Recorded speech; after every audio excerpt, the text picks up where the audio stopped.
Bonjour les autorités, bonjour les usagers, les parents et les professionnels. Causez entre vous parce que ce que j'ai à dire n'est pas très intéressant. Alors, l'année dernière, j'étais intervenu et d'une façon ou d'une autre, j'ai été promu membre du comité scientifique et une partie du bizutage du comité scientifique, c'est qu'on demande aux plus jeunes de faire la synthèse. Alors une synthèse en 20 minutes d'un travail extraordinaire qui a été fait hier, puisqu'il y avait 3 ateliers, 3 sous-groupes qui ont passé 3 heures, donc 27 heures en 20 minutes, c'est impossible. Mais je vais m'y atteler quand même. Et puis, on va regarder ce qu'il en est. Voilà. Alors, bravo les Landes. C'est le 2e rendez-vous Autisme des Landes. Et l'année dernière, j'étais un peu déçu. J'étais déçu au niveau des ateliers. Nous avions un atelier qu'il fallait d'abord traverser la rue, monter dans un bâtiment. Une fois qu'on était arrivé, on s'est présenté, puis Madame Fiton est venue pour nous dire qu'il fallait arrêter. Alors je leur ai dit, un atelier de 20 minutes pour vraiment apprendre à se connaître et à échanger, c'est pas bon. Cette année, un atelier de 3 heures. Avant cet atelier, il y avait un matin très impressionnant, ou une matinée très impressionnante. Les 3 messages clés étaient d'abord valoriser le potentiel. Donc ne pas toujours parler du déficit, mais valoriser le potentiel. Moi, j'ai été subjugué par l'idée de la recherche participative. Et puis, l'urbanisme, c'est extraordinaire, parce qu'on ne se rend pas tellement compte comment l'environnement où nous évoluons influence nos pensées, nos émotions, notre façon de vivre. Et ce que j'ai beaucoup aimé, c'est que dans une perspective urbanistique, on va utiliser les particularités des personnes TSA pour améliorer les conditions de tous. Alors le dernier message, c'était gare à la pression de la conformité. Alors ça, j'étais très content parce que le département des Landes m'avait dit, si vous présentez, mettez un costume bleu, une chemise blanche, une cravate bleu foncé, arborez vos décorations et si vous n'en avez pas, faites semblant. Alors moi j'ai dit non, non. J'ai un petit peu d'estime de moi, j'ai fait ça toute ma vie, mettre des costumes bleus, des chemises blanches, etc., etc. J'en ai marre, je fais différemment.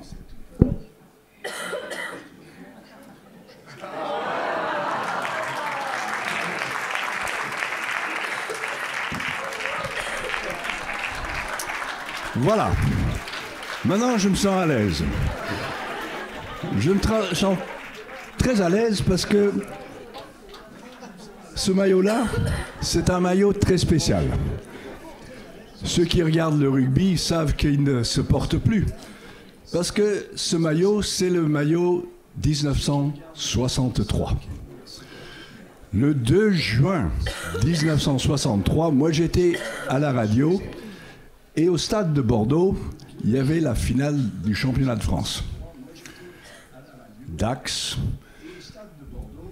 qui pensait gagner avec les frères Albaladejo, était en passe de gagner quand les frères Boniface de Mont-de-Marsan ont renversé la vapeur et ont gagné 9-6. Mais en fin de journée, c'était les Landes qui gagnaient, puisque c'était un derby landais. Alors, cette année, 60 ans après ce championnat de France, il apparaît que les Landes vont devenir champions de France de nouveau. Pas en rugby, non. Ils vont devenir champions de France pour la participation et l'inclusion sociale. Alors, bravo les Landes.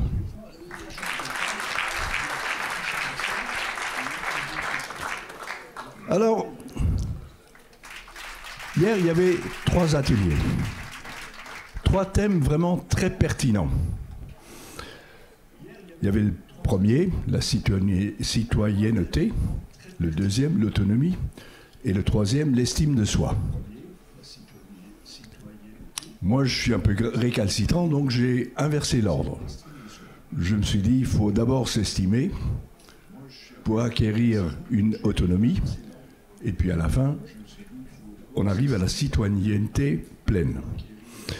Mais hier, vous voyez, Mont-de-Marsan, c'est les abeilles. Hier, ici, c'était une ruche. Et la reine Françoise butinait partout. Et moi qui suis son valet, je la suivais de temps en temps, je me mettais à l'écoute. Elle donnait les instructions, moi j'étais à l'écoute. Et on s'est rendu compte qu'en fait, les 3 thèmes, l'estime de soi, l'autonomie et la citoyenneté, se recoupent.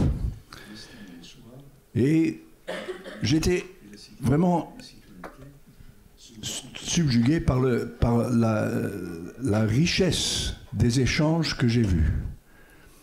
Le temps qu'avaient les gens de s'exprimer, l'attitude attentive des autres, l'échange, les idées, et puis les animateurs qui, chaque fois, revenaient au thème pour, à la fin de la journée, avoir une synthèse.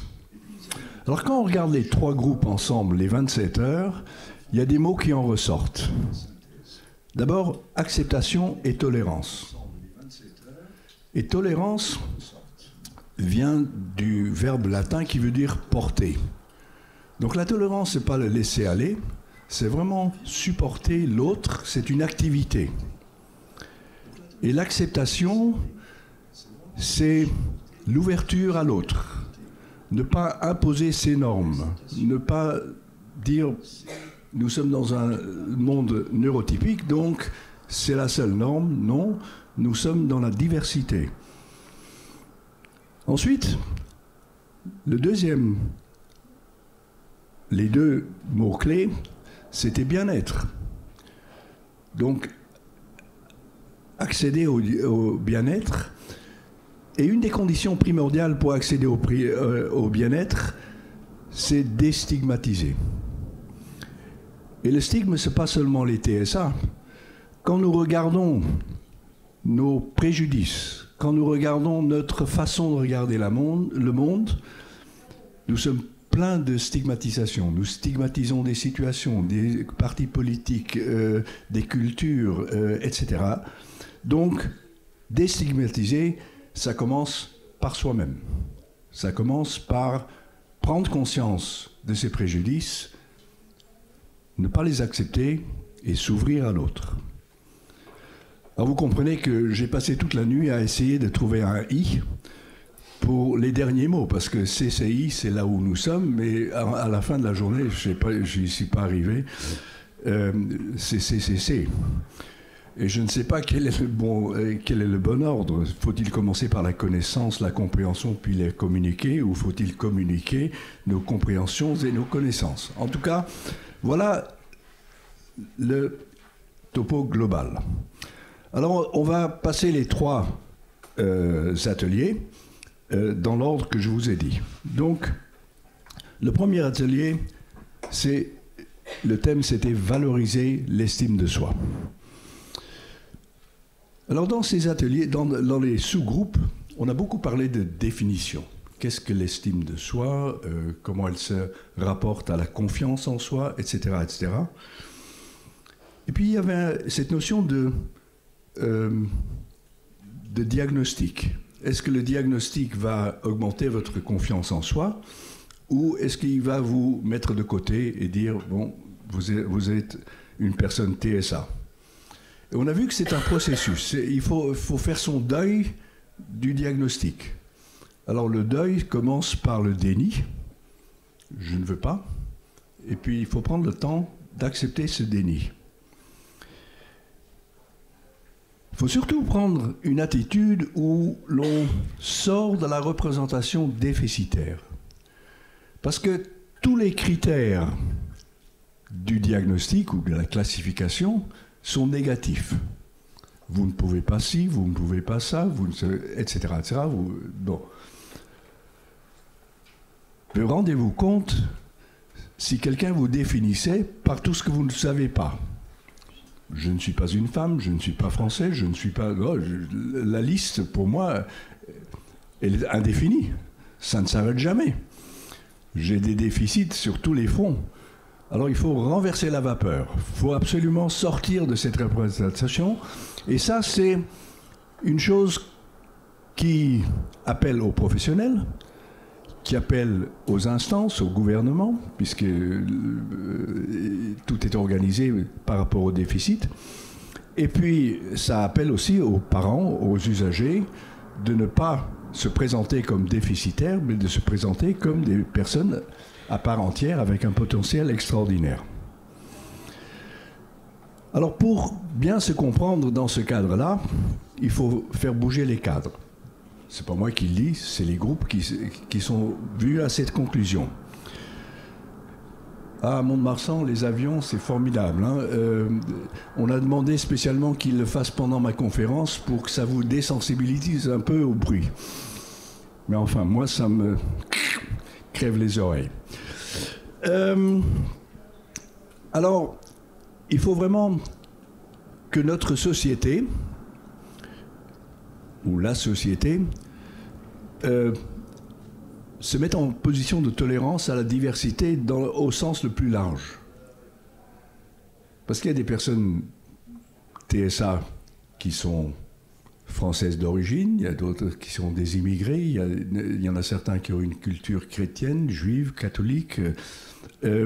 Cette tolérance, comme je vous ai dit, c'est une activité. Et puis il faut se placer dans la perspective de l'autre et accepter que tous les comportements et tous les plaisirs que l'on prend ne sont pas les mêmes. Et par exemple, hier, il y avait un témoignage d'un des membres d'un de ces groupes qui parlait de son frère qui passait ses journées à jouer avec un fil. C'est une façon d'avoir du plaisir, de s'apaiser, etc. Donc il faut pas dire il ne faut pas faire ça, il faut accepter que c'est le moyen qu'a l'autre de se réguler. Et c'est justement, ce n'est pas à sens unique, c'est réciproque. Et cette réciprocité s'exprime très bien dans les j'aime. Alors vous savez, j'aime en anglais, ça veut dire le plus beau bijou. Mais ce sont des groupes d'entente mutuelle. Voilà. Donc, le groupe d'entente mutuelle, c'est le plus beau bijou qu'on a. Et moi, je me rends compte que beaucoup de mes clients, patients, des personnes avec de l'autisme que je connais depuis 40, 45 ans, ont des réseaux. Et maintenant, avec l'Internet, ils ont des réseaux avec des personnes, parfois, qu'ils n'ont jamais vues, mais qui les supportent énormément, avec lesquels ils peuvent communiquer, etc. Donc, j'aime les j'aime. Alors, au niveau de la recherche, par rapport à la valorisation de l'estime de soi, il y a une chose qui est assez importante, c'est cet aspect du regard. Le regard est souvent très impératif. Moi, je me souviens qu'on faisait des recherches et on voyait que quand vous regardez... moi, non, c'était une expérience personnelle. Quand je n'avais pas fait mes devoirs, j'arrivais en classe, je me mettais en une position, je ne suis pas là, puis tout d'un coup, doing, le prof me regardait dans les yeux, je commençais à suer, c'était terrible. Donc le regard peut être très impératif.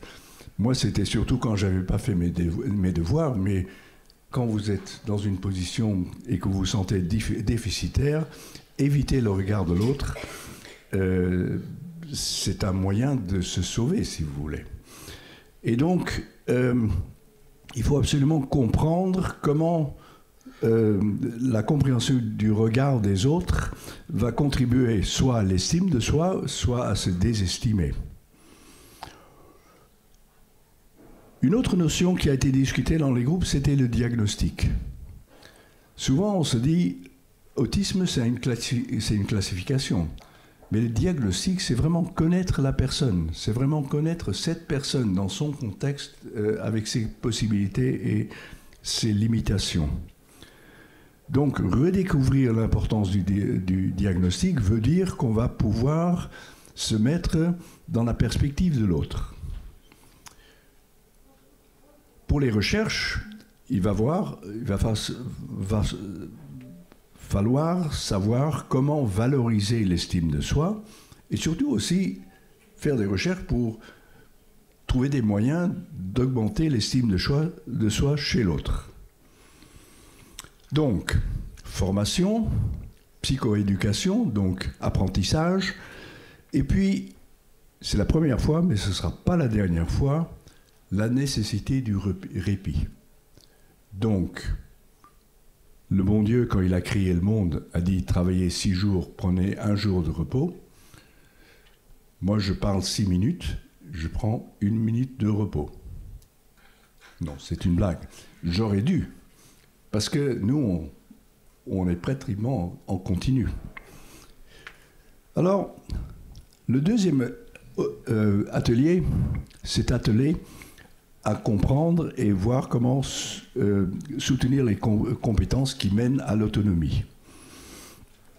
Alors là, le premier thème qui a été abordé dans cet atelier, c'est une adaptation réciproque, mutuelle et multidimensionnelle entre usagers, parents, professionnels, et pas quelque chose de théorique, mais une adaptation au quotidien, au jour le jour. Quand on parle de stigmatisation, on se rend compte que dans la communauté, l'image de l'autisme est une image très stéréotype. Vous ne ressemblez pas à Rainman, vous n'avez pas d'autisme. Donc, il faut absolument que nous éduquions la communauté et que l'accent ne soit pas sur TSA, mais sur le profil individuel. Nous savons que l'autisme n'est pas une île. L'autisme, c'est un des aspects du continuum. Nous avons tous des aspects autistiques et il y a beaucoup de gens qui sont assez autistes mais n'en souffrent pas. Mais il y en a d'autres où il y a des limitations. Moi, je ne pourrais pas vous présenter comme ça s'il n'y avait pas eu des personnes avec une intelligence autistique qui avaient pensé l'ordinateur, pensé la communication digitale.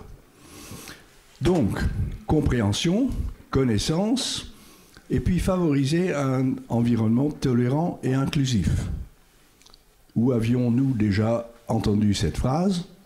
Dans le 3e atelier. Donc dans le 2e atelier, pour les compétences d'autonomie, tolérance et inclusivité. Et puis il faut aussi, allons bon, je vais me dépêcher, il faut aussi accepter les situations de complexité. Et puis pour résumer, pour soutenir les compétences d'autonomie, partir de la personne. Alors, comment on fait? Alors, pas de coaching, mais se mettre vraiment à l'écoute de l'autre. Et surtout, chaque personne avec TSA, comme chacun de nous, est l'expert par excellence de son propre cas. Donc, on peut profiter de l'expertise des autres, mais il faut surtout s'axer sur l'expertise personnelle. Et c'est en se mettant à l'écoute de cette expertise personnelle qu'on va pouvoir valoriser l'estime de soi. Le patient expert est peut-être à mi-chemin entre le professionnel et l'usager, et il faut le valoriser aussi. Je pense qu'il y a un grand futur pour les patients experts. Chez nous, aux Pays-Bas, dans les institutions liées à la santé mentale, le nombre de patients experts a augmenté de 1 ou 2% à 10 à 15%. Donc on est en train de vraiment professionnaliser l'expertise des patients. Il faut œuvrer à créer des communautés de soutien plus fluides. Et puis la présidente du comité scientifique a demandé qu'il y ait une académie landaise qui refasse le dictionnaire. Donc tous les mardis, l'Académie française refait le dictionnaire français, mais ici on va refaire le dictionnaire du jargon. Parce que souvent on dit, bon, évaluation, projet, motivation, rythme, etc., sans que personne ne sache ce que ça signifie. C'est du jargon, donc il faut déjargoniser pour parler une langue compréhensible.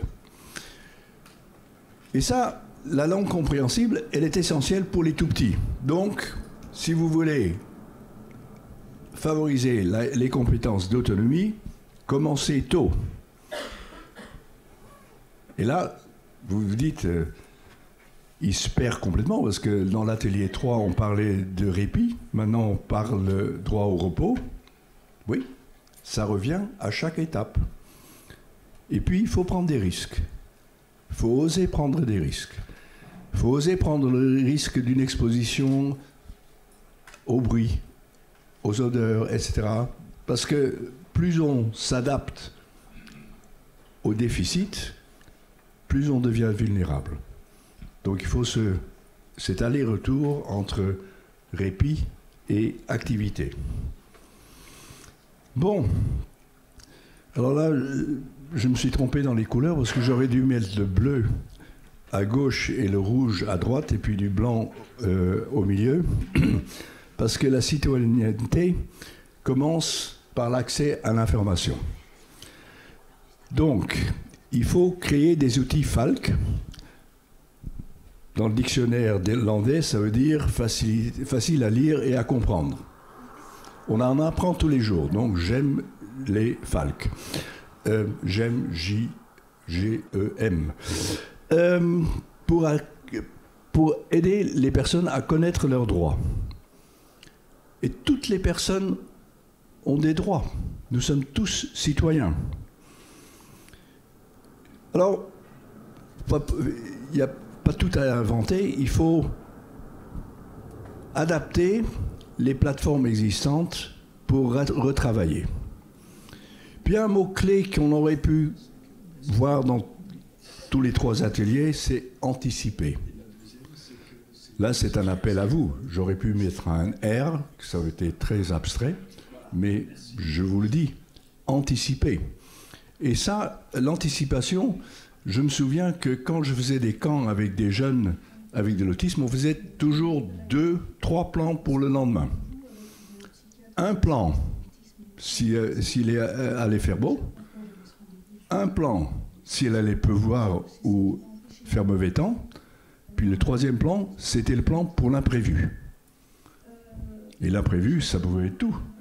Ça pouvait être quelqu'un qui était malade, un pneu crevé, etc. Je vois encore des patients. L'autre jour, je parlais à un de mes patients qui a 45 ans, qui m'a dit « Moi, chaque jour, j'anticipe et je fais 3 plans. » Puis il a dit, le 3e plan pour l'imprévu, c'est la même chose tous les jours. Voilà. Alors, il faut sensibiliser à la citoyenneté dès le plus jeune âge. Parce que chacun doit avoir sa place. École, santé, emploi, etc. Les droits communs doivent être communiqués. Là encore, investissez dans les GEM. Et puis, acceptons, je ne sais pas pourquoi j'ai mis ça en petites lettres, j'aurais dû mettre ça en grand, la nécessité d'acculturation mutuelle.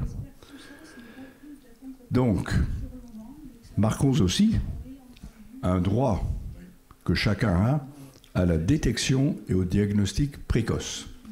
Et ça, au niveau de la recherche, c'est vraiment un défi. Parce que nous, on voit maintenant que dans les 2 premières années, on arrive à diagnostiquer pas mal de personnes avec TSA, mais les maillons du filet sont encore trop larges pour pas assez serrés pour trouver tout le monde. Et le diagnostic tardif, c'est souvent aussi un drame. Surtout chez les femmes, on voit souvent qu'elles ont été diagnostiquées dans toutes sortes de pathologies psychiatriques avant que l'on dise mais non, mais c'est une TSA. Mais le mal qui a été fait ne peut pas toujours s'effacer. Voilà, j'en termine. Donc, les rendez-vous landais de l'autisme sont un grand succès. Merci au département, merci aux organisateurs, merci aux participants. Et ce qui est encourageant, c'est que nous apprenons. L'année dernière, il y avait une demi-heure d'atelier. Je pense que l'année prochaine, il n'y aura plus de discours, ce ne seront que des ateliers. Puis après, on passera à la suite. Et moi, je pense que si les 90 départements de la France, les 27 pays de la communauté européenne et les 189 pays du globe avaient des journées landaises, le monde serait différent. Donc nous pouvons servir d'exemple. Et l'exemple que nous donnons, c'est un trépied. Et vous savez que le trépied, c'est la structure la plus stable. Donc, l'un des pieds, c'est les usagers et leurs familles. Le deuxième, c'est les professionnels et leur structure. Et le troisième, c'est la recherche. Et la recherche, après hier, ne peut être que participative. Merci pour votre participation aux ateliers. Bravo. Je n'ai fait que répéter. Mais nous avons quand même un bon moment pour que vous me corrigiez et pour que vous ajoutiez ce qui n'a pas été bien dit par moi. Voilà, merci.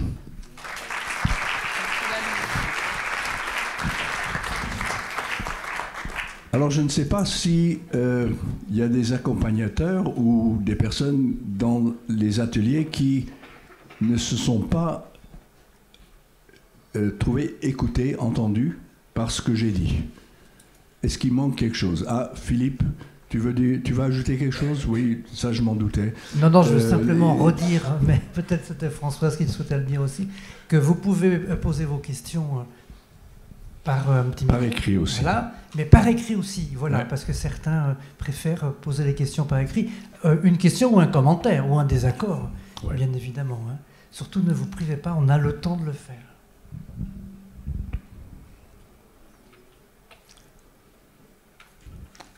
Quand il n'y a pas de questions, il y a deux options. La première, c'est que personne n'y a rien compris. Et la deuxième, c'est que c'était une synthèse qui valait le coup. Voilà, merci.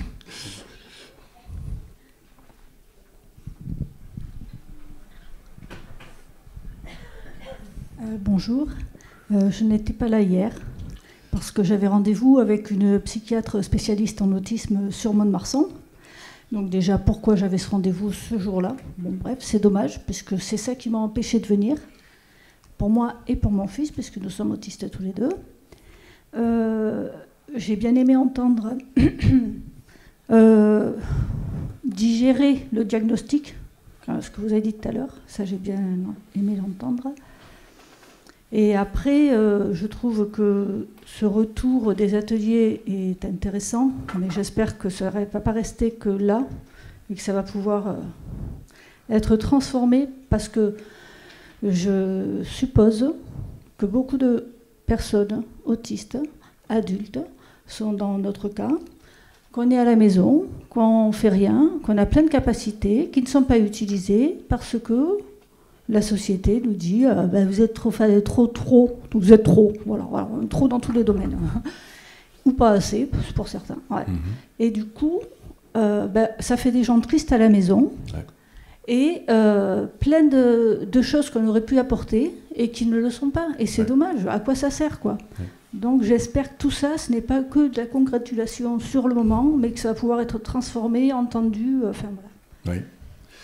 Non, en fait, les autres peuvent répondre puisqu'ils ont participé à ces ateliers. Moi, le sentiment que j'avais, c'est un sentiment de mission.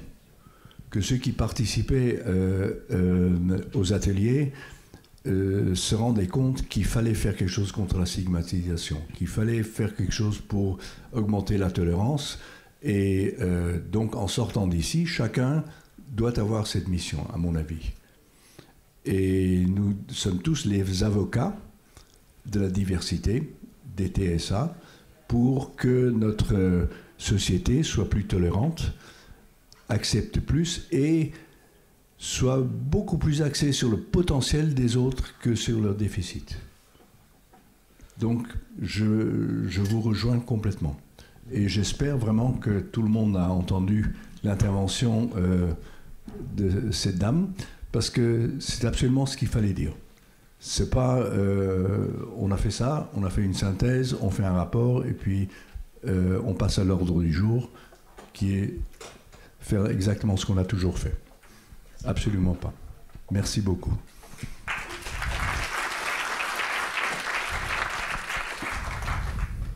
Oui, bonjour. Moi, j'ai participé à l'atelier numéro 3, l'estime de soi. Et je reviens sur votre trépied. Dans notre petit groupe, on a relevé effectivement les usagers, les familles, les professionnels et structures. Et j'irai un peu plus loin sur structure en parlant d'institutions en France. Ouais. On a parlé de la MDPH, comme on disait, le certificat médical, tout ce qui est bilan fonctionnel est peu mis en valeur, ce qui retiennent c'est TSA. Donc finalement, là où on essaye dans les équipes de soins d'individualiser, mais dans les institutions, ça refait, ça resserre et ça remet TSA pour tout le monde. Et on a surtout été déçus dans le petit groupe que sur ces journées landaises, il manquait de personnes du professionnel, des directeurs d'entreprise, que c'était encore une fois malheureusement que les mêmes professionnels du soin principalement ou médico-social, et que c'était pas qu'il y avait peu de monde à côté qui pose la problématique de l'inclusion. Très bien. Donc merci beaucoup. Donc l'année prochaine, on aura besoin d'une beaucoup plus grande salle parce que chacun d'entre vous va amener un responsable. Donc on va doubler le nombre. Et puis aujourd'hui, le premier rang, il est formidable. Hier, au premier rang, il y avait des personnes très très importantes, mais qui étaient tellement importantes qu'elles sont parties après qu'elles se sont écoutées elles-mêmes, au lieu de nous écouter.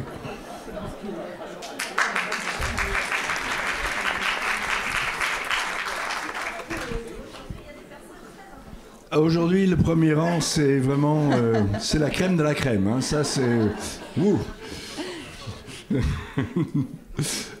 Justement, pour rebondir sur ce qu'a dit la dame, la première dame qui a parlé, je suis ici. Ah, excusez-moi. J'entends. Quand vous avez cité ce jeune homme qui reste dans sa chambre à regarder des vidéos, il reste dans sa chambre à regarder des vidéos parce que rien ne lui est proposé et qu'il a bientôt 30 ans. Je voulais un peu réajuster pourquoi il regardait des vidéos toute la journée. Parce que les parents sont fatigués de faire les ateliers, les éducateurs. Et être dans sa chambre, être enfermé, c'est parce que y a rien qui accueille. Hein. Donc c'est tout. Ouais. C'était pour préciser que c'était pas que du plaisir, c'était du plaisir. Heureusement il a du plaisir là-dedans.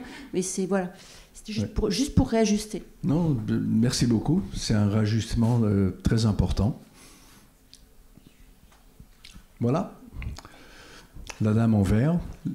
Le vert, c'est la couleur de l'espoir, donc c'est bien parti.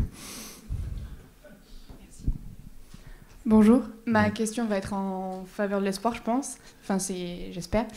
J'aimerais savoir comment le département des Landes projette l'après de ces journées. C'est-à-dire qu'on fait ces 2 jours, le département l'organise, mais j'aimerais savoir ce qu'eux, ils ont projeté après, qu'est-ce qui va vraiment être mis en place.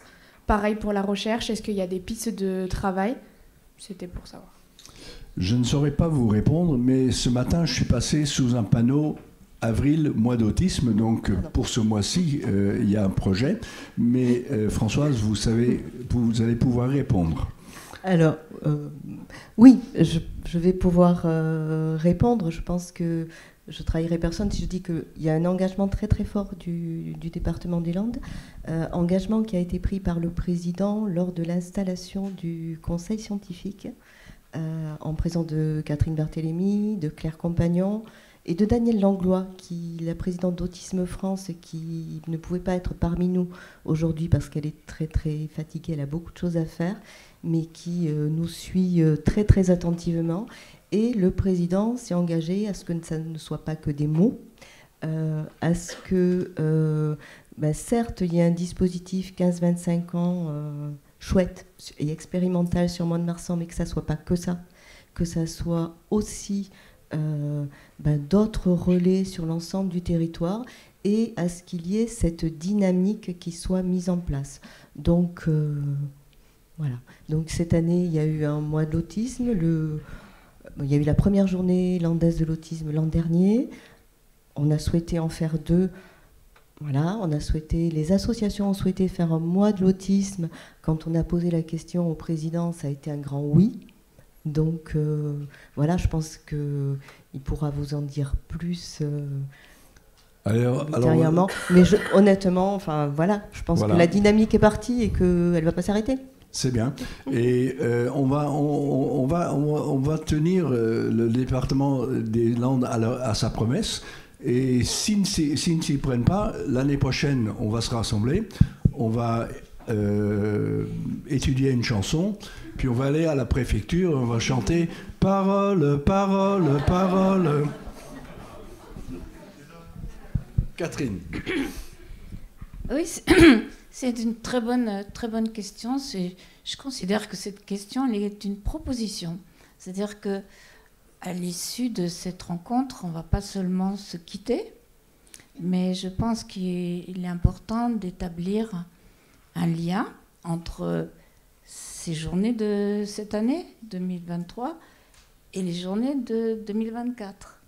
Donc, les initiatives sont ici, et je pense que vous pouvez constituer, à partir de ces contenus qui émergent d'une réflexion partagée, très, je dirais, pluridisciplinaire, où vraiment les idées se sont entrecroisées.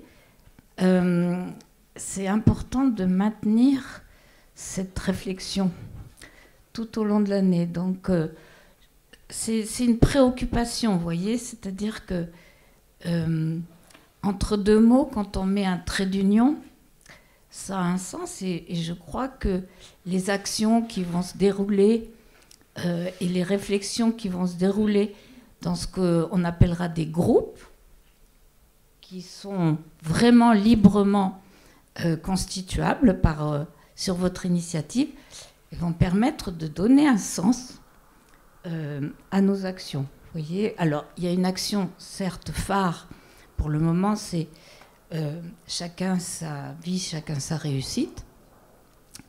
Mais vous voyez, j'ai proposé un travail sur un dictionnaire. En quelque sorte, c'est à l'Académie de médecine, le groupe dictionnaire se réunit toutes les semaines. Toutes les semaines, le groupe dictionnaire travaille sur la définition d'un mot. Et je pense que si vous trouvez le moyen, les uns ou les autres, de vous réunir pour préparer les journées 2024, ce serait super. Voilà, 52 chances pour les 52 premiers mots. Si je peux rajouter, Roger, juste une chose ou deux, oui, c'est que si vous avez laissé votre adresse Internet à l'entrée, vous allez recevoir tous les diaporamas, peut-être même quelques articles en complément. Vous serez d'autres actions, vous serez peut-être invité aussi à d'autres moments, entre les deux colloques par exemple. Et puis d'autre part, il y a parmi nous l'association LGI qui va porter le projet des 15-25 ans dont on parle aujourd'hui. Et donc il faudra suivre effectivement de près ce projet. Il y a une dimension recherche aussi très importante, puisqu'on avait dit hier, si on expérimente, il faut évaluer, et la recherche a sa nécessité et toute sa place, mais il y a aussi un troisième temps qui est la reproductibilité, c'est-à-dire que si l'expérience est probante, l'intérêt, ce sera de diffuser.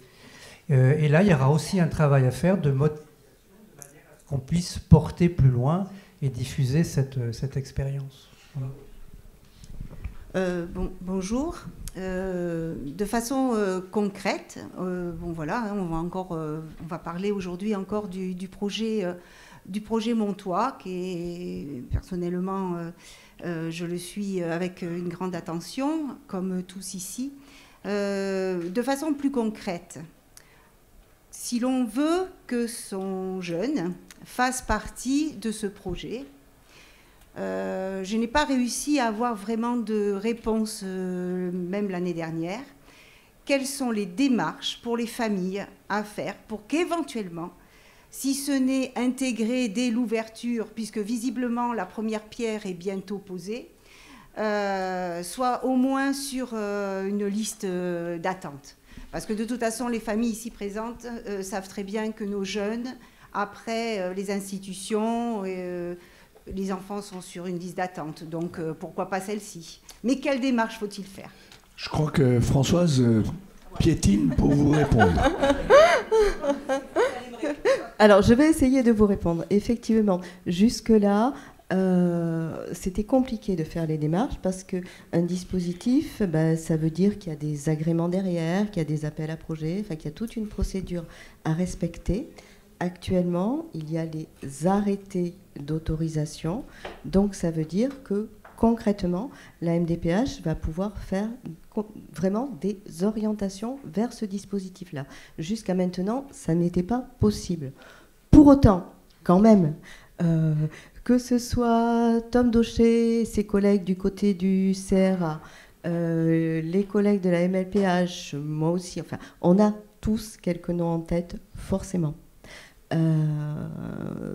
Donc il y aura un temps d'échange sur ces situations-là, y compris avec la DAPI, avec la LGEI, enfin avec l'ensemble des partenaires qui accompagnent déjà des jeunes. Ça, c'est une première chose. Ensuite, la démarche qu'il faudra faire, c'est une demande d'orientation à la MLPH, peut-être préciser que vous êtes intéressé par le dispositif Chacun sa vie, chacun sa réussite, histoire que, que de tout bien borner. Savoir aussi que ce dispositif Montois, donc le SAMSA, devrait ouvrir dans le courant 2023, le temps de la construction. Celui-là, s'il est expérimental, il est a priori destiné aux jeunes les plus en difficulté, c'est-à-dire ceux qui n'ont pas de solution d'emblée. Ça ne veut pas dire qu'on ne pense pas aux autres. Ça veut dire que ce dispositif, il est accompagné parce que ce qui va se faire pour les plus en difficulté, si ça marche pour eux, ça marchera pour les autres. Voilà.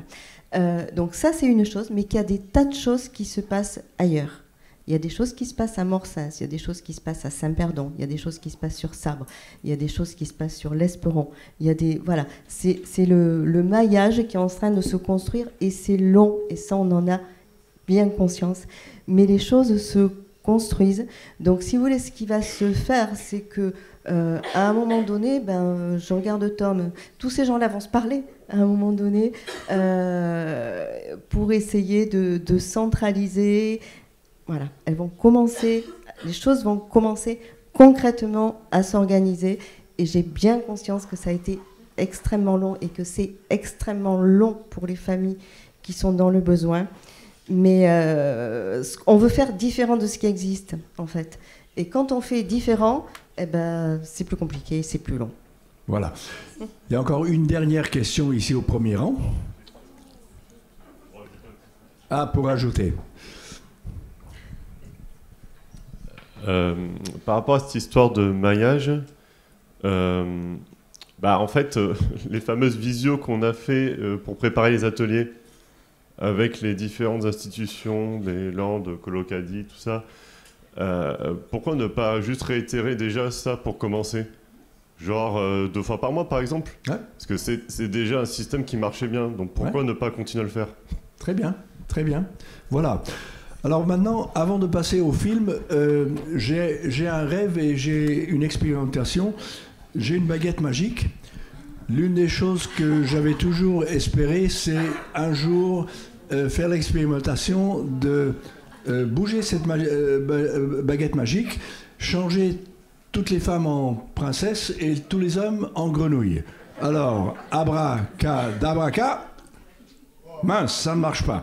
Bon, on essaiera une autre fois. Maintenant, je vais vous montrer un tout petit film. Il y a un film d'une demi-heure que je vais vous traduire sur les maisons Papageno. Ça, c'est la maison Papageno. C'est un peu le projet que j'accompagne aux Pays-Bas. Et en 5 minutes, quelques usagers et leurs parents vont vous en parler.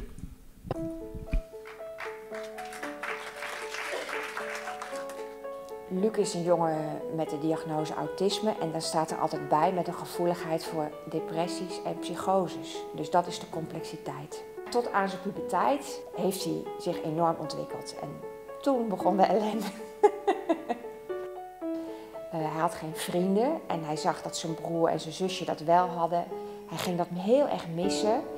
Hij werd er ontzettend verdrietig van en eigenlijk wilde hij niet meer leven. Hij raakte in een depressie. En dat is verschrikkelijk als je kind 13, 14 jaar is en heel duidelijk niet meer wil leven. Enorm gevoel van machteloosheid. Ja, en dan beland je in een soort zoektocht van wat moeten we hiermee? Nou, we waren heel blij dat hij hier terecht kon, omdat dit een huis is met heel veel muziek. En Luc is heel muzikaal, dus hij kan zich hier ontwikkelen. Kimberly is een heel spontaan, gezellig meisje, wat hard praat en soms een beetje bijgestuurd moet worden in haar grenzen. Maar vooral heel lief en betrokken met alles wat we doen hier.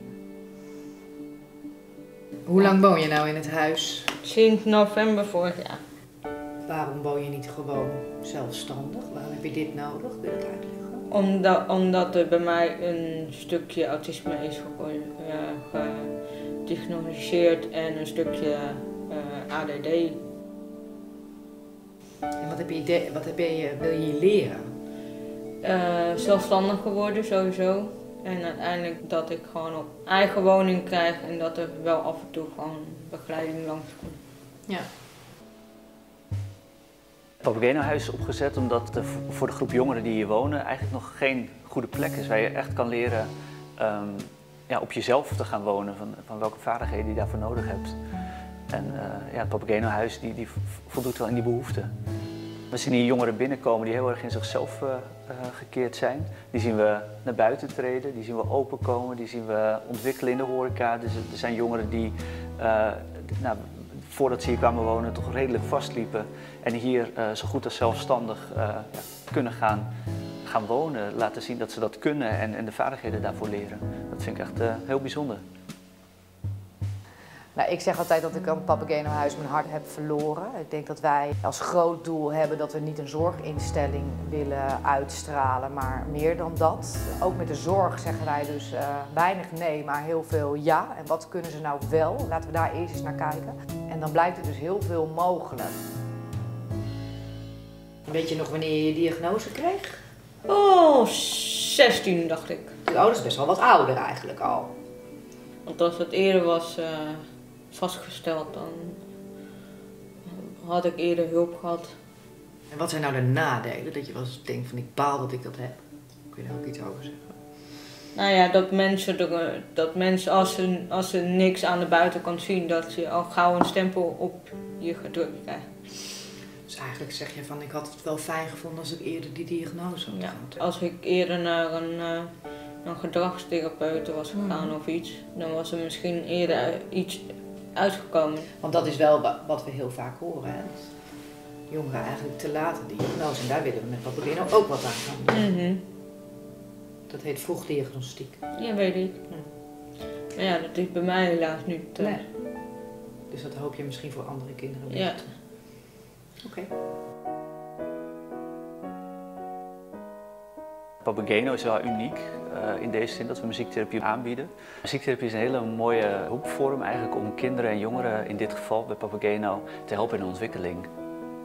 De hulpvragen die we krijgen die zijn wel heel breed, maar we zien wel hele goede resultaten op het sociale gedrag, sociale vaardigheden. Dus als je dat op jonge leeftijd al kunt helpen daar gebruik van te maken, is dat natuurlijk een hele mooie aanvulling. Ik ben er enorm trots op dat het lukt om met dit geweldige team vrijwilligers en medewerkers de buitenwereld naar binnen te halen. En deze laten draaien op het tempo van onze jongeren. Ja, ik ben trots op dat we nu 30 muziektherapeuten hebben en zoveel kinderen muziektherapie kunnen brengen. Omdat ik zie dat het helpt. Ik hoor van de ouders terug dat die weer een positieve kant van hun kind zien. En dat is wel waar ik trots op ben. Wat wil je als ouders nog meer dan dat je kind een goede plek krijgt? En alleen al dit gebouw en alle mensen die hier gingen werken, de een had er nog meer zin in dan de ander. Dus die hele sfeer van we gaan iets nieuws doen en ja dat ademt dit gewoon uit. Ja. Namens de ruim 1000 kinderen die we al geholpen hebben en de duizenden die we nog willen helpen, bedankt voor jullie steun. Dank voor jullie steun. Dankjewel. Bedankt. Bedankt. Nou, bedankt. Bedankt. Bedankt. Bedankt. Bedankt. Bedankt. Dankjewel. Bedankt.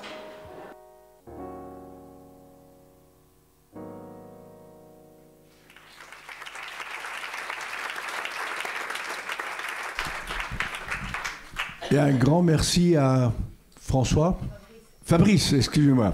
Fabrice pour avoir mis les sous-titres. Merci beaucoup. Hein.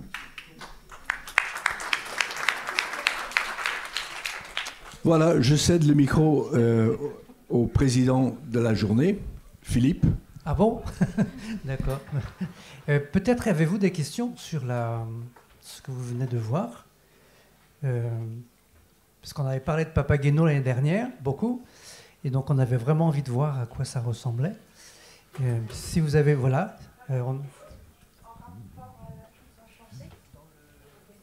Excusez-moi. Le nom de cette maison est donné par rapport à la flûte enchantée, et si oui, pourquoi? Alors, la fondation a été créée par la famille Van Zweden. Et Jaap Van Zweden est un chef d'orchestre mondialement connu. Il est actuellement chef d'orchestre du New York Philharmonic et du Hong Kong. Il vient très souvent à Paris. Et leur fils Benjamin a un TSA très prononcé. Alors, ils ont commencé la fondation. Et lui, il voulait donner un message d'espoir et la flûte enchantée en est un. Voilà. Oui. Pardon. Il y a tellement de micros. Juste pour savoir, cette maison, les jeunes, ils ont quel âge? Il y a une tranche d'âge aussi ou on part? C'est-à-dire que dans cette maison, il y a des jeunes qui viennent pour un traitement de jour, 60, et il y en a 12 qui habitent en appartement pendant 2-3 ans.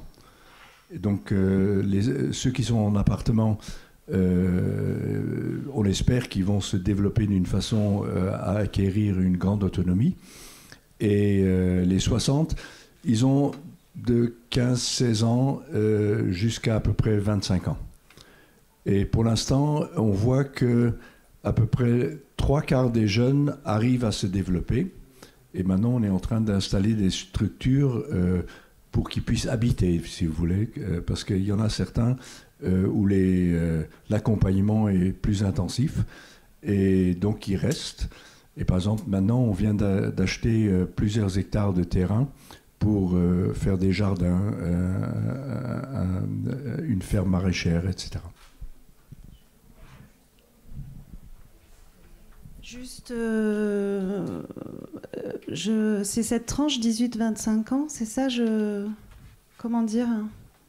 J'ai l'impression qu'il y a des jeunes qui ont plus de 25 ans, où les choses, ils sont en attente et tout ça, et donc où ils pourraient aussi avoir un développement, voire aller vers une professionnalisation, et ils ont plus de 25 ans, et c'est trop tard pour eux par rapport à ce genre de projet. Non, ce qui est intéressant, c'est que le 12 mai, on va ouvrir une maison en Frise, donc au nord du pays. Et la maison Papageno là qu'on a vue, elle est dans la province de Hollande, donc à l'ouest. Mais en Friesland, il y a beaucoup d'entreprises qui sont impliquées aussi. Et là, ils ont dit, l'âge de 25 ans, ça ne marche pas, parce qu'il y a des gens qui ont un diagnostic tardif, et il faut faciliter leur intégration sociale. Alors, le projet là-bas, c'est d'accepter des gens de tout âge, et de commencer dans la cuisine, dans le restaurant, dans la salle de concert, dans les salles de réunion, etc. etc. Et même, il y a derrière la maison en Frise, il y a des maisons de repos. Donc, les habitants temporels de la maison Papageno vont travailler là aussi. Et les entreprises disent, dès qu'ils ont des compétences, on va les prendre. Et moi, je me suis arrangé avec la sécurité sociale aux Pays-Bas. Donc, beaucoup de personnes avec un TSA ont une pension d'invalidité. Et ce qu'on fait, c'est le système de vase communicant. Donc, ils ont leur pension d'invalidité. S'ils arrivent à travailler, c'est l'employeur qui les paye. Si ça ne marche pas, ils retombent dans leur pension. Donc, c'est prendre des risques, mais des risques calculés. Voilà. Je vais m'arrêter parce qu'il y a des gens très très importants ici qui... Dernière question, oui.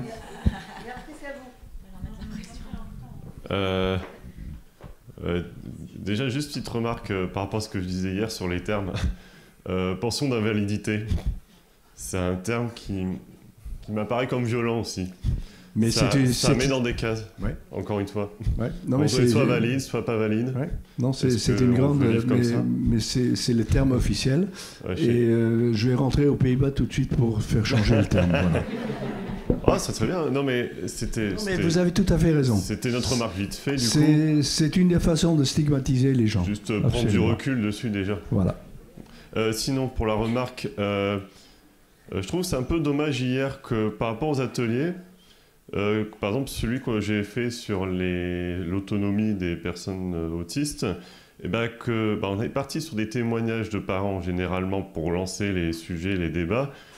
Et en fait, je pense qu'on aurait dû essayer d'introduire les structures qui existent déjà de partir de qu'est-ce qui existe déjà en termes d'autonomie des personnes handicapées, et de réfléchir dessus, comment les améliorer, qu'est-ce qui coince dedans, pour avoir aussi des témoignages de personnes qui ont vécu dans ces structures-là, parce qu'on parlait, là, les questions juste avant, de personnes qui disent oui, on fait ça, et après on fait quoi d'autre au niveau concret, réel. Je pense que si dans les ateliers, on s'était concentré sur des choses aussi qui existent déjà, on aurait peut-être une meilleure idée de qu'est-ce qu'on fera après. Non, moi, ce que j'espère beaucoup, je vous rejoins complètement. Et donc moi j'ai fait une toute petite synthèse, mais j'espère, parce qu'il y avait une richesse de témoignages extraordinaires, et j'espère que les étudiants qui ont pris des notes vont écrire ces témoignages dans le rapport qui va sortir. Parce que moi ce que j'ai fait, c'est un peu l'abstrait, mais le concret, c'était l'échange d'expériences extraordinaires. Voilà. Maintenant, il faut que vous allez jouer. Vous aurez d'autres moments pour dialoguer avec Roger ou dialoguer avec d'autres membres du conseil scientifique ou toute autre personne. Le moment du déjeuner, on l'a fait relativement long, justement, pour que vous puissiez avoir des échanges tout à fait sereins, détendus, voilà, conviviaux avec les uns ou les autres. Donc n'hésitez pas à aller voir les uns ou les autres à ce moment-là. Dans quelques minutes, nous allons accueillir la troupe des A du Tipeee pour une conférence gesticulée. Juste deux, trois petites choses avant. Il y a, comme on l'avait dit hier, une salle de repos qui est en dessous, qui est fléchée. Quand vous sortez, vous avez une petite signalétique. Uniquement une salle de repos pour les personnes porteuses d'un trouble du spectre de l'autisme, uniquement elles et pas d'autres. Les conférences sont filmées, mais comme je disais hier, ne vous inquiétez pas, ne vous recoiffez pas, vous n'êtes pas filmés, vous. C'est uniquement les conférenciers les intervenants qui sont filmés. Et puis, dans cette seconde journée, la Ligue de l'enseignement vous proposera des jeux de société dans la salle mitoyenne du buffet. Mais nous avions promis que nous démarrions à l'heure cette conférence gesticulée. Merci beaucoup, Roger, pour cette synthèse et tous ces échanges autour de Papageno. La troupe du A du Tipeee, je pense que ça va être à vous.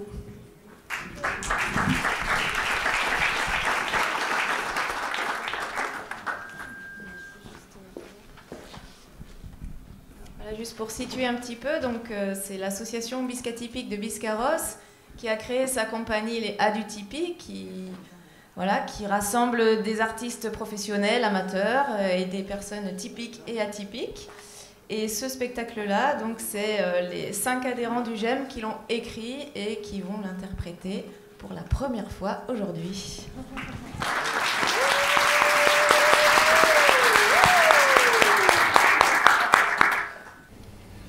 Il était une fois un manoir retiré du monde, où vivaient en harmonie 5 créatures de la nuit, 5 curiosités. Vous pouvez y rencontrer des peurs et ce que vous croyez être des peurs. Le loup-garou, Frankenstein, le fantôme, la sorcière et la lune. Évoluer librement, hors des contraintes du monde extérieur, dans ce lieu enchanté et reculé. Ils dormaient la journée et s'animaient dès le coucher du soleil. Assis en rond, ils écoutaient dans le silence recueilli la sorcière qui leur récitait des incantations magiques extraites de son antique grimoire. Seul ombre au tableau, le loyer du manoir coûtait cher. Bientôt, nos 5 curiosités se retrouvèrent à court d'économie. Ils durent alors se mettre à la recherche d'un travail. Voici donc l'histoire des curiosités au pays de l'emploi. La sorcière dit lentement. Voici la cuisine. Une pièce éclairée au cierge, composée d'une seule table au pied de chèvre. Des fioles, des chaudrons, des grimoires harassés sur le sol ou lévitant allègrement vers le plafond. Discrète, la sorcière travaille en pleine émotion ou pleinement épuisée. La sorcière vit lentement au rythme de la nature et des éléments. Elle s'adapte au changement de saison. Elle n'est pas pressée. Ses pouvoirs grandissent lentement mais puissamment. Cela dérange les humains qui ne comprennent pas qu'elle prenne son temps. Elle est en adéquation avec le vent, la pluie, la lune et les étoiles. Elle puise ses pouvoirs magiques dans les forces des éléments. C'est pour ça que je suis parfois au ralenti, mais ça ne m'empêche pas de faire les choses bien. Maintenant, une chambre. Un sommier colonisé par des lucioles et une armoire sculptée de formules magiques. Il n'y a personne.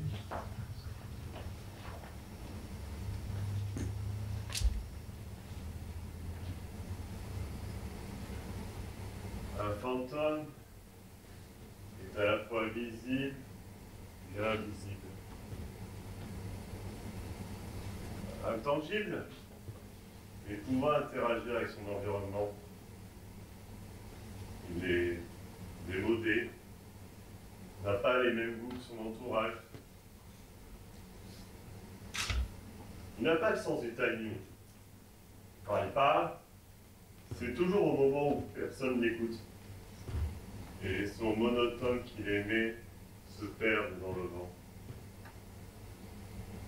Plus les gens l'ignorent, plus il s'exclut de lui-même du monde social, jusqu'à penser que la solitude est sa seconde nature. De plus, il essaie tellement de se dévouer à autrui qu'il finit par s'oublier. Sa propre identité devient transparente, et avec elle sa confiance en soi. Comment peut-on avoir confiance en quelque chose dont on n'est pas certain de l'existence? Soudain, des éclats éclatés. Pas d'inquiétude, il s'agit d'une opération métamorphose. Une métamorphose de toute la décoration du cerveau. En un intérieur inversé. Je suis un loup-garou. À chaque pleine lune, je me transforme.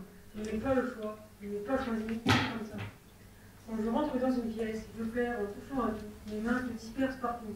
Je renverse tous les objets se diversent et se déversent.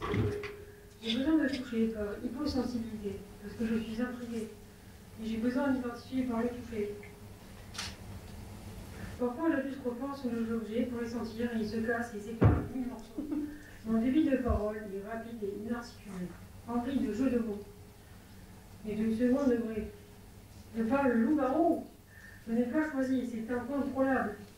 Je suis un loup-garou à la démarche unique. Là, pour moi, c'est tous les jours la pleine lune. À présent, descendons dans la cave. Parmi les fûts renversés et les ruisseaux souterrains rouges de vin, est allongé Frankenstein. Le temps de le réveiller, il nous révulserait. Je suis une créature 10 qui fait peur aux autres, et je me sens repoussant. Les autres me trouvent bizarre, mais ils ne savent pas ce que c'est une créature 10. Vous savez, vous, ce que c'est? Oui, mes gestes peuvent sembler étranges, car je suis dyspraxique. Par exemple, un jour au travail sur un chantier, je devais accrocher une corde. Et faire un nœud à cette corde a été un gros défi pour moi et je n'ai pas réussi. Donc je peux avoir besoin de plus de temps pour faire les choses. Mais je sais aussi faire plein de choses, n'ayez pas peur. Un autre exemple, le rituel sacré de la pause à la machine à café. Une horreur. Quand on me demandait d'aller chercher les cafés, je disais toujours non. Donc je passais pour un branleur. Mais la réalité, c'est que je ne savais pas me servir de la machine à café. Il suffit de me montrer et je peux faire le café à tout le monde avec grand plaisir. Mais demander de l'aide est trop compliqué pour nous. Et puis, lors de ces pauses, il faut discuter, parler de son week-end. Les autres peuvent penser que ça ne m'intéresse pas, mais en fait, j'ai de réelles difficultés à communiquer avec les autres.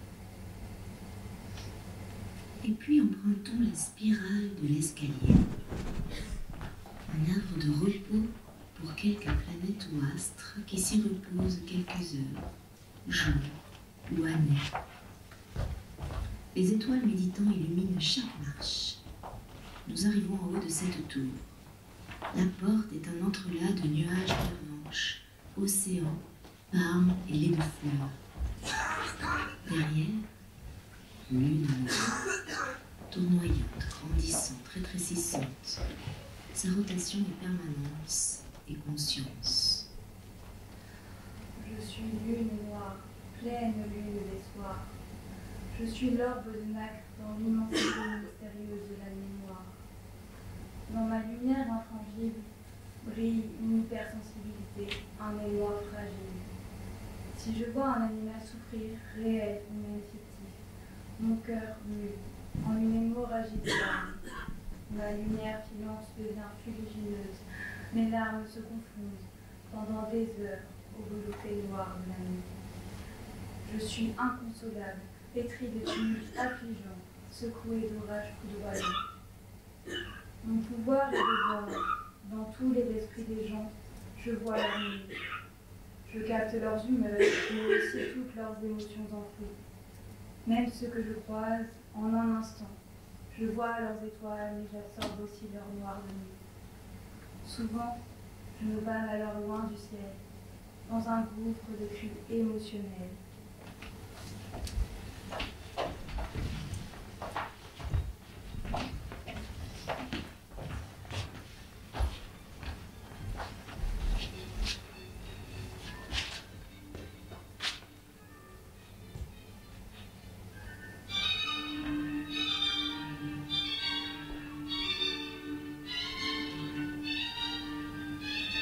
L'autisme se compose d'un ensemble de particularités neurologiques où les connexions neuronales se font plus rapidement.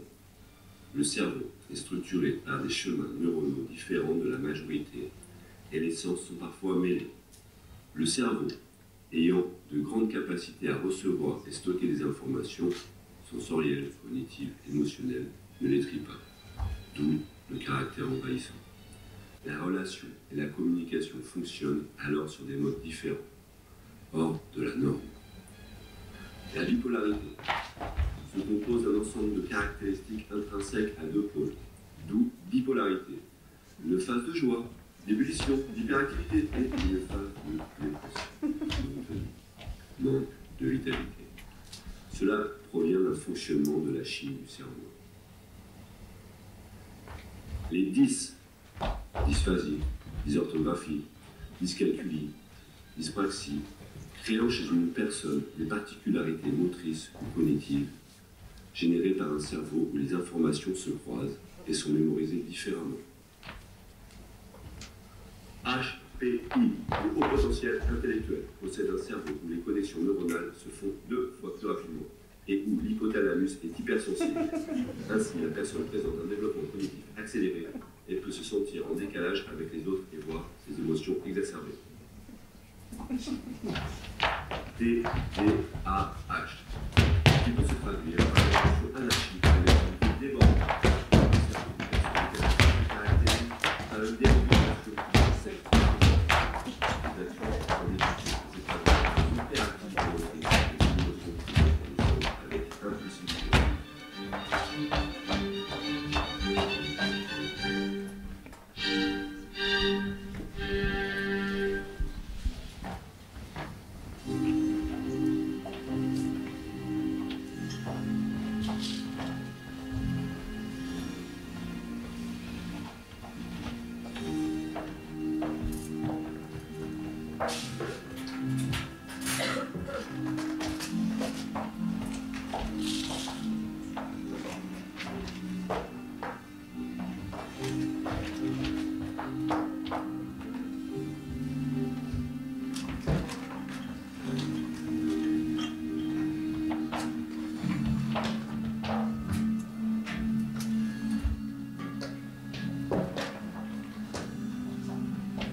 Sujette aux insomnies et aux difficultés d'endormissement, surtout en cas de stress et de soucis. Certaines nuits, je ne dors que quelques heures. Il est donc très difficile pour moi de me lever tôt pour aller travailler. Le matin, je suis dans le brouillard, au ralenti. Cette situation est difficilement compatible avec un emploi. Au vu de ma pathologie, un mi-temps uniquement l'après-midi serait adapté, surtout que mes traitements me fatiguent beaucoup. Dans mes expériences professionnelles successives, j'ai eu beaucoup d'emplois où il fallait embaucher très tôt.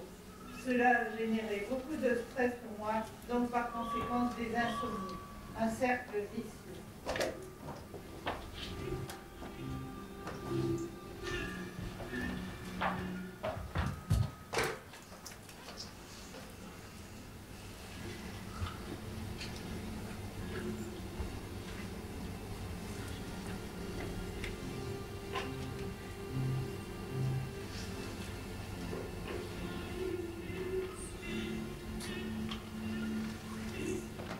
Le lendemain, 7h30, j'ouvre les yeux brusquement. Mon cerveau démarre comme une Ferrari débridée, comme des portes qui claquent. Je n'ai pas dit ça à mon ami Sarah. Il y a un moteur de voiture qui tourne dehors. Cela me donne mal à la tête. Il faut que je sorte la poubelle. Les froids, m'entre-tête des gens, ma veste et mes chaussons avant de penser à tout ça. Mais il faut que j'ouvre les volets, que je récupère la vaisselle dehors. Sinon, je ne verrai pas où sont ma veste et mes chaussons. Hors de question d'utiliser la lampe de mon téléphone. Je suis électrosensible. Et chaque onde électromagnétique me fait l'effet d'une électrocution sur la peau. J'ai froid. Je commence à avoir faim. J'oublie ça. J'ouvre les volets. Ah oui, la vaisselle. Mes doigts se glacent pour la porcelaine des assiettes est prête. Je ramène dans la cuisine. Il faut que j'aille en cours. à la fac à Pessac en une heure pourquoi je ne veux rien oublier.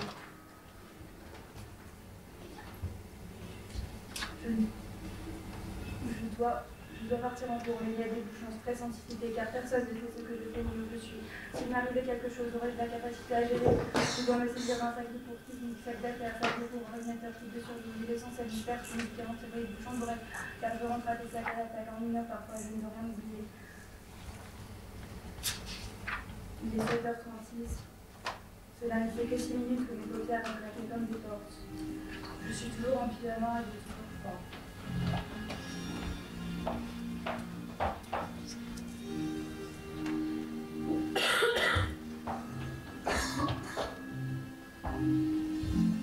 Je prends partout, je me lève à 8h30. Je prends mes médicaments, je cherche mes affaires partout. Je regarde mon planning du jour si j'ai un rendez-vous. Je dois me rendre que je dois appeler le taxi pour rendre chez le médecin.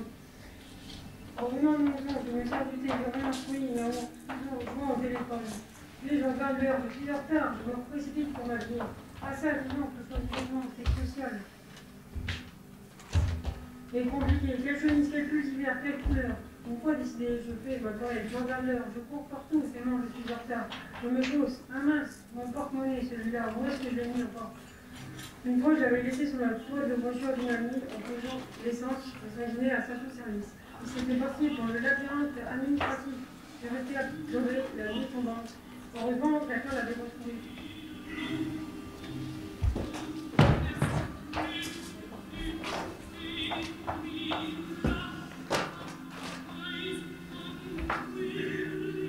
Une fois au lycée, en cours de cuisine, j'avais des difficultés à faire tout seul.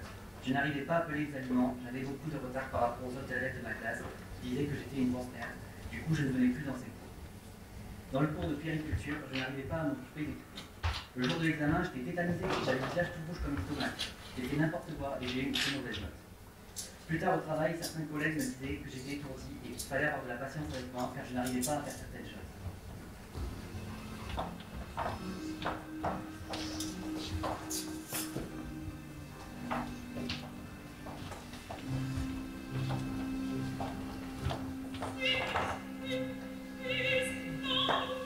Le fantôme n'a pas trop d'ambition.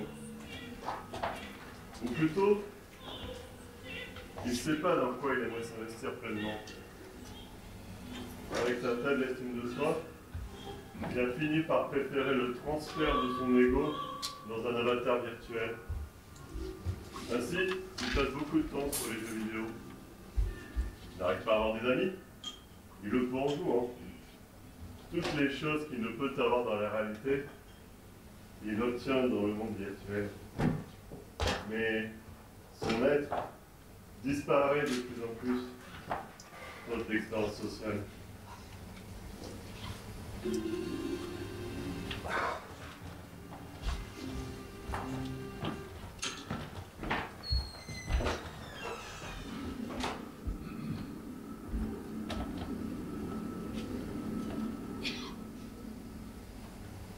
Tout le monde est sensible. Il est si beau. C'est pas un peu bipolaire, toi? Retourne parmi les chiens. Est-ce que c'est contagieux?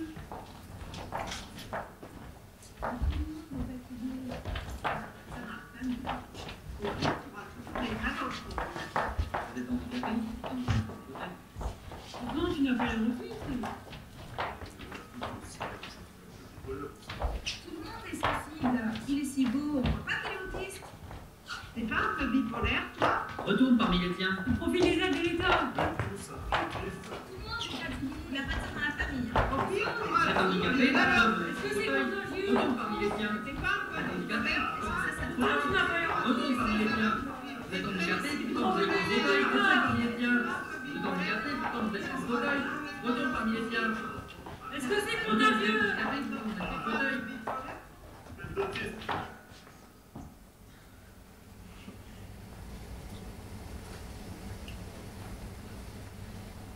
Faut bosser pour payer le loyer du manoir. On n'a pas le choix. Tu as mis quoi sur ton CV? Tu crois que je lance des sorts à ceux qui ne m'embauchent pas? Comment vous préparez un truc pour l'entretien? J'improvise. Allez, sur le jeter. crois qu'ils auront une machine à café dans l'entreprise. Tu crois qu'ils embauchent la curiosité? Ça me fait flipper tout ça. Comment je vais m'habiller, moi, je sais pas. J'ai vraiment du mal quand on me regarde dans les yeux. Tu crois que c'est une compétence de faire tout le contraire de ce que j'ai fait? En plus, les entretiens, c'est ma phobie, je déteste ça. Quelle galère. Se vendre devant un employeur, c'est trop compliqué. C'est pas inné chez nous, hein, franchement. Mon Dieu, c'est vraiment la galère.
Bonjour. Oui, bonjour. Bienvenue. Oui, bonjour. Voilà, oui. Vous pouvez vous asseoir. Ah, oui, m'asseoir. Excusez-moi, j'ai un peu le trac. Je vais prendre mes notes parce que sinon, après je me perds. Voilà. Oui, alors, est-ce que vous pouvez vous présenter? Oui, bonjour. Je m'appelle Renaud Geoffroy, j'ai 29 ans. Je suis passionné par le profil des pales des éoliennes. Alors, ça, c'est pas important, c'est juste un truc que je dis comme ça, en général, j'aime bien ces trucs-là. Sinon, alors, sur mon CV, oui, il y a écrit, donc, j'ai un master énergie renouvelable, un master QSE, MB environnement, et un master 2 spécialisé énergie. Bon, après j'ai d'autres trucs, mais je ne vais pas aller plus loin.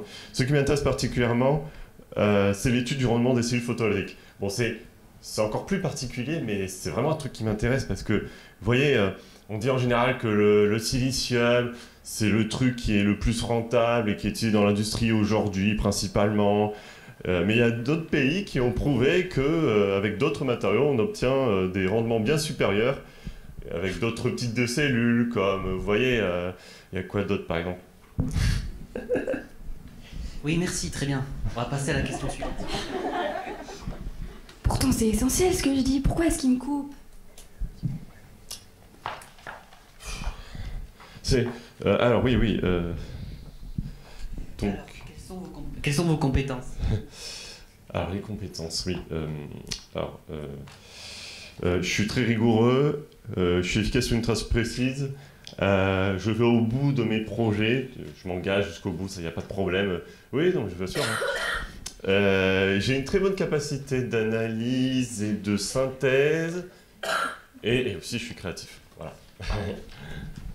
Enfin, je suis efficace que si je suis seule et que je fais plusieurs tâches en même temps. Ma concentration dépend de l'environnement, je peux aussi perdre mes moyens, par exemple avec ce stylo, au son répétitif qui m'envahit. Très bien. Et concernant le relationnel et la communication? Ah, le relationnel, vous dites? Oui, alors... le relationnel, ah oui, c'est quelque chose de très important quand on postule un job, oui, c'est...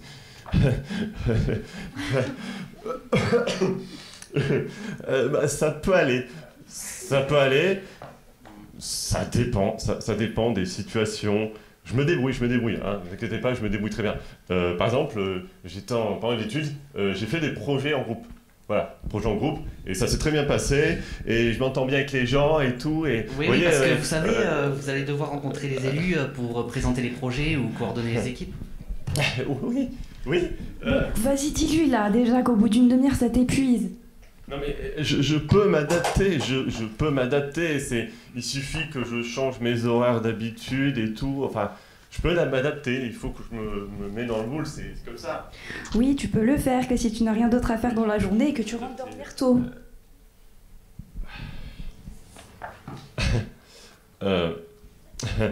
Vous pouvez m'excuser 3 secondes, j'ai besoin de réfléchir un peu. Oui. Est-ce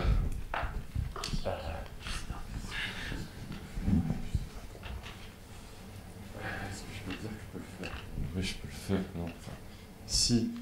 Mais ça sera peut-être trop dur. Je risque de craquer assez vite. Mais ouais, mais si je fais pas ça, après, je risque pas d'être intégré. Non, c'est important pour moi et tout. Mais... Bon, calme-toi. Il faut trouver un compromis. Bon, calme-toi. Il faut trouver un compromis. Déjà, je devrais leur dire que je suis autiste et que j'ai besoin d'aménagements spécifiques. J'ai des droits. C'est spécifié dans mon dossier. Hors de question, ce n'est qu'une étiquette. Je n'ai pas envie d'être jugée, stigmatisée, qu'on croit que je compte les allumettes en 3 secondes. Oui, mais ce n'est pas à moi de m'adapter, c'est à eux. Allez, il faut le dire. Mets-toi d'accord ou je te jette un sort.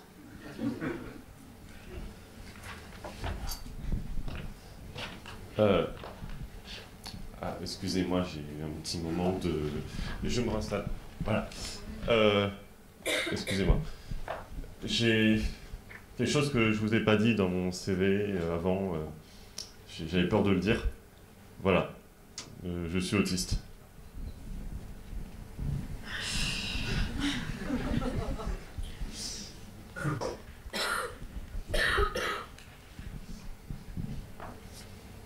Alors, ça ne pose aucun souci. Le principal, c'est que j'ai des compétences et des ressources inexplorées et surprenantes qui pourraient même faire évoluer l'entreprise. Car je pense ce que vous ne pensez pas forcément et je vois ce que vous ne voyez pas forcément. Pour ça, il suffit de quelques formules très simples. À la place de l'open space, un petit bureau en toute tranquillité. Pour les repas, pas de réfectoire brillant avec trop de monde, mais un petit coin convivial avec quelques personnes que j'apprécie. Des horaires souples, adaptés au degré de fatigue selon le volume d'activité de la journée.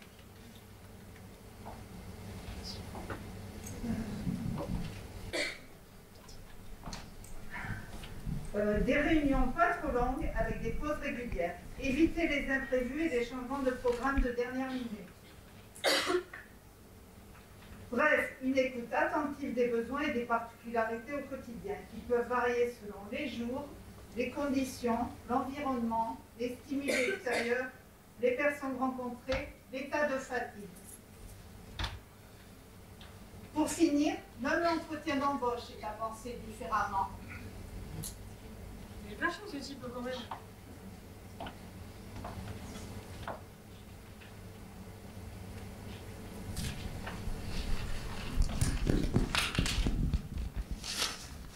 Voilà.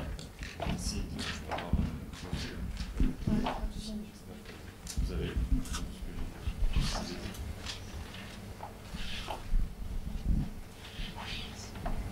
Il est perché ce type quand même. Oui, mais il a l'air d'avoir des atouts que les autres n'ont pas. Il pourrait apporter beaucoup à l'entreprise. Oui, mais socialement, ça va être une catastrophe dans l'équipe, là. Franchement... Ah, t'exagères. T'as vu tous ses diplômes, toutes ses compétences. Au contraire, il doit être sérieux, ce gars-là. Il est capable de s'investir à fond. Il va s'intéresser aux détails alors que les autres restent en surface. En plus, il parle 7 langues couramment, dont le coréen. C'est bon, ça, pour le marché asiatique. Je pense que sa différence sera une chance.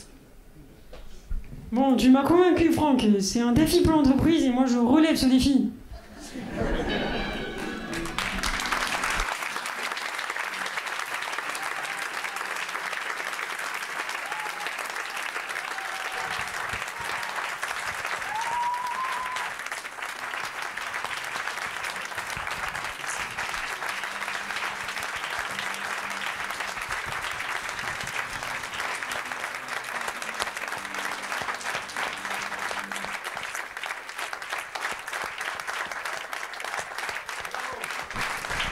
Test.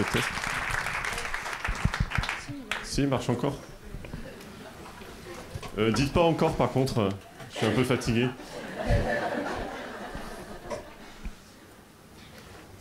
C'était remarquable, c'était super, c'était génial. C'est une expérience émotionnelle unique. Et on apprend plein de choses en même temps, donc c'est super. Alors du coup, comme on disait à la télé du temps où il y avait au théâtre ce soir, je sais, il y en a qui n'ont pas connu, mais c'est pas grave.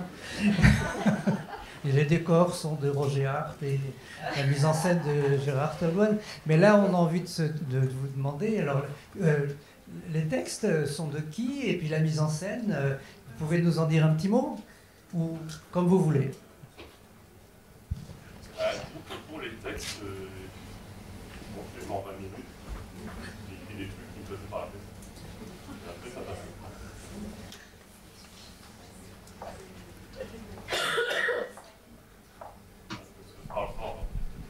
Oui, on a écrit tous nos textes et voilà, chacun nos textes. Voilà, comme disait Mélissa, on a écrit nos textes. Moi, j'ai fait l'introduction. Et puis après, j'ai écrit le personnage de la sorcière. Voilà, qui me correspond. Et voilà, quoi, je sais pas quoi. Et je vous prie de m'excuser parce qu'il y a eu quelques petits... je me suis un peu emmêlé les pinceaux. Donc voilà.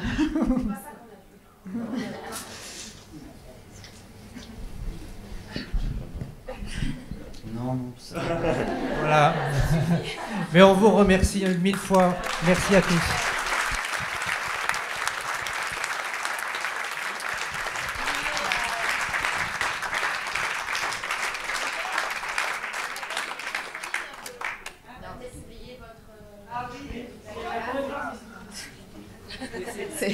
C'est surtout eux que j'accompagne, mais c'est leur création quand même. En tout cas, bravo, parce que c'est un sacré challenge, déjà de danser ou de se produire sur scène, mais en plus de parler et de parler de soi comme ça. Vraiment, grand bravo, je suis très émue.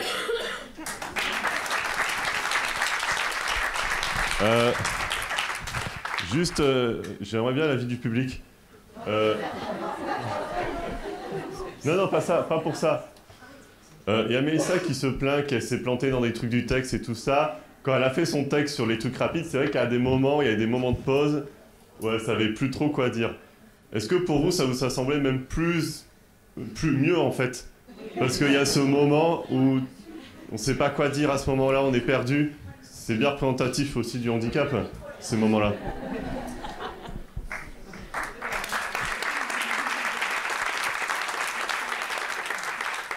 Non, sincèrement, bravo, c'est une belle première. Et donc, qui va se reproduire le 16 avril à l'Arc-en-Son de Biscarrosse, pour ceux qui veulent venir un petit peu dans le Nord. Donc, juste rapidement, effectivement, donc c'est la compagnie Léa du Tipeee. Il y a 2 créations en ce moment. Donc, celle-ci, qui est vouée à essayer de tourner plutôt dans les entreprises, les collectivités locales ou autres, pour essayer de sensibiliser un peu à cette question de l'emploi et du handicap. Voilà, donc c'est un projet. Et l'autre création qui, avec le reste de la troupe aussi, qui s'appelle « Et toi, petit prince des étoiles », qui va être joué aussi le 16 avril à l'Arc-en-Son avec tout le reste de la troupe, qui est un projet pour sensibiliser dans les écoles. Voilà, donc on espère qu'on pourra être soutenu dans ce projet et aller dans toutes les écoles du département. Voilà, je passe le message. Donc venez le voir déjà le 16 avril et voilà, on espère pouvoir œuvrer avec tout ce qui s'est dit hier sur ce regard stigmatisant. Peut-être que par ce biais-là déjà, on va pouvoir commencer à changer les regards. Et surtout chez les enfants, parce que peut-être que dans les générations futures, on n'aura peut-être plus besoin de parler d'inclusion. Espérons-le. Voilà. Merci. Merci.